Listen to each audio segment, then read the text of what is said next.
Kelakuan MG, warga Kecamatan Payung yang merupakan pimpinan sebuah pondok pesantren di Bangka Selatan mencabuli belasan santri akhirnya terbongkar.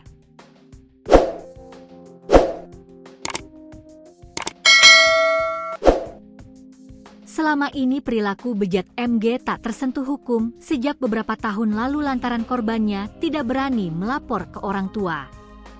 Namun, akhirnya ada juga korban yang berani bersuara baru-baru ini. MG kini akhirnya ditangkap polisi.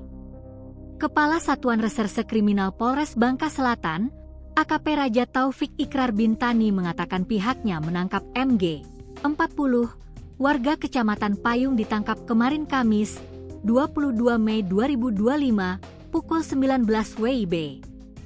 Ia, terduga pelaku ini merupakan seorang pimpinan pondok pesantren, kata dia kepada bangkapos.com, Jumat, 23 Mei 2025. Raja Taufik Ikrar Bintani membeberkan aksi tak senonoh itu terbongkar setelah salah satu korban berinisial B tak tahan dengan perilaku pemimpin pondok pesantren. Korban kerap dibangunkan oleh pelaku untuk diajak ke salah satu kamar. Kemudian terjadilah pencabulan. Pada saat itu pelaku langsung melancarkan aksi tak senonoh kepada korban. Aksi tersebut diduga turut diterima oleh para santri lainnya. Berdasarkan keterangan korban, pelaku sudah 5 kali melakukan pencabulan, jelasnya. Terdapat 11 santriwan lain yang semuanya merupakan laki-laki diduga turut menjadi korban. Kepala Satuan Reserse Kriminal Polres Bangka Selatan, AKP Raja Taufik Ikrar Bintani mengatakan saat ini pihaknya tengah melakukan penyidikan. Sejumlah korban serta saksi kini telah menjalani pemeriksaan.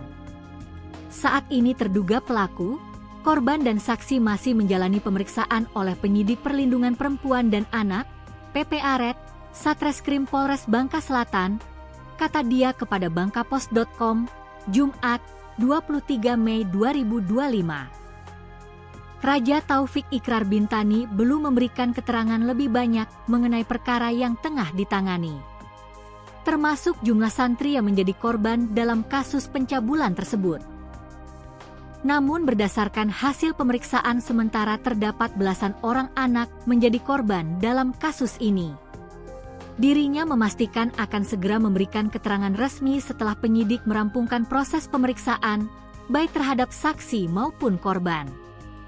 Sementara korbannya ada belasan anak.